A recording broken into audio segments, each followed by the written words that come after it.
الجميلة هند رستم الملقبة بمارلين مونرو الشرق، اللي حبها فنانين كتير على رأسهم رشدي أباظة وصلاح ذو الفقار. الفنان رشدي أباظة عرض عليها الجواز ورفضته، وبرضه الفنان صلاح ذو الفقار عرض عليها الجواز ورفضته، وفضلت عليهم الدكتور محمد فياض. مش بس كده، دي كمان كانت بتحب إن الناس كلها تناديها بمدام فياض من شدة حبها لجوزها.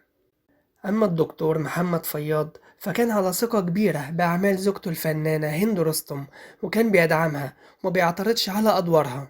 يعني اخر سنتين دول كان مش حلو، عندها اكتئاب، يعني عارفه ازاي. وكأنها ما حبتش الحياة بعد ما راح. خالص. وبعد وفاة جوزها دخلت في حالة اكتئاب شديدة، وده اتسبب في وفاتها بعد سنتين من رحيله.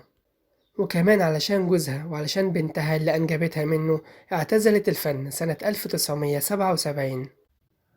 وهند رستم كانت السبب في دخول نجم الأهلي السابق عادل هيكل للتمثيل، لما المنتج جمال الليثي عرض عليه إن هو يمثل قصاد هند رستم وقال له هتعمل دور خطيبها.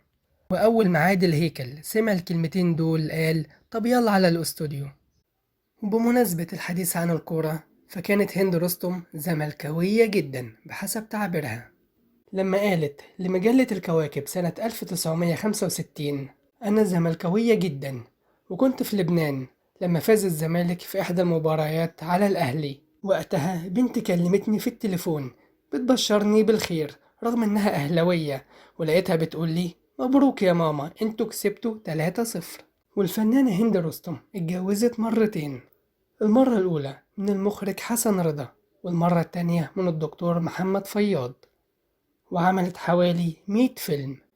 أما اسمها الحقيقي فهو نريمان حسين مراد.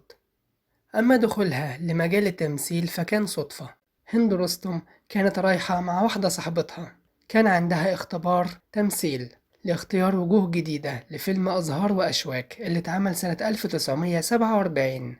شافها المخرج حلمي رفلة وأعجب بيها وإداها دور صغير. وهند رستم مواليد سنة 1931، اتولدت في اسكندرية، وعيلتها ليها أصول تركية مصرية، وعندها بنت واحدة اسمها بسنت. وهند رستم اتوفت في 8 أغسطس 2011.